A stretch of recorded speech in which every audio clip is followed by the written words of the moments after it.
35 years ago, Dr. Robert Marshall was poisoned by GMO tryptophan. If you go and look up GMO tryptophan poisoning, you can literally find this incident that literally killed hundreds of people, thousands of people were disabled because a company had processed a tryptophan and caused a dimer, which means basically a linkage of two tryptophans together, that was poisonous at 0.0001% levels. So this hurt quite a few people. In fact, it almost took down this whole industry. Dr. Marshall was a victim. He was taking this amino acid as essential amino acid because he was a marathon runner and a clinical nutritionist, so he was using this to recover. And he had told a friend of his to produce this because he wasn't producing at the time himself.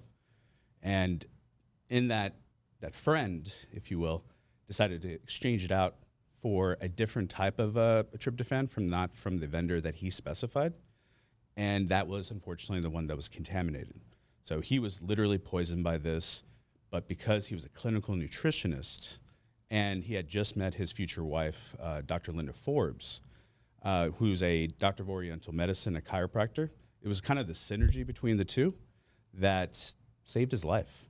And basically what happened, in a little bit of divine intervention, was what actually caused him to continue on with the mission of producing great product. And he took the lawsuit from that incident and started PRL. And as you can imagine, as a tragedy like that, he took the values of quality without compromise, which was unheard of back then, because back then people were using excipients, people were doing things, it was pre-Duché. This is the Wild West, as what they used to call it, which you got to remember, it wasn't, GMPs weren't even put into place to 2009. We're talking about like late 80s, so pre-Duché. So you can imagine what this was back then.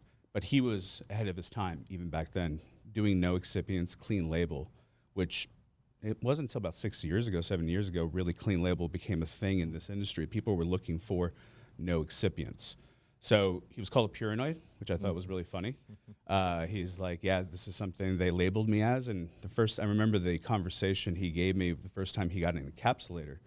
He said that they got in the machine, and the guy came in for training, and the company they bought it from. And they say, hey, show me where your talc is, show me where your magnesium stearate is, so we can mix some formulas and try the machine. Dr. Marshall and Dr. Forbes looked at them and said, hey, I don't know what you're talking about. We're not going to be using that. And he goes, well, you have to. You need to use these things to be able to run this on this machine. They said no. And literally the trainer walked out. So you can see the mentality back then. So he was a trailblazer for clean nutrition, even before it was really a thing.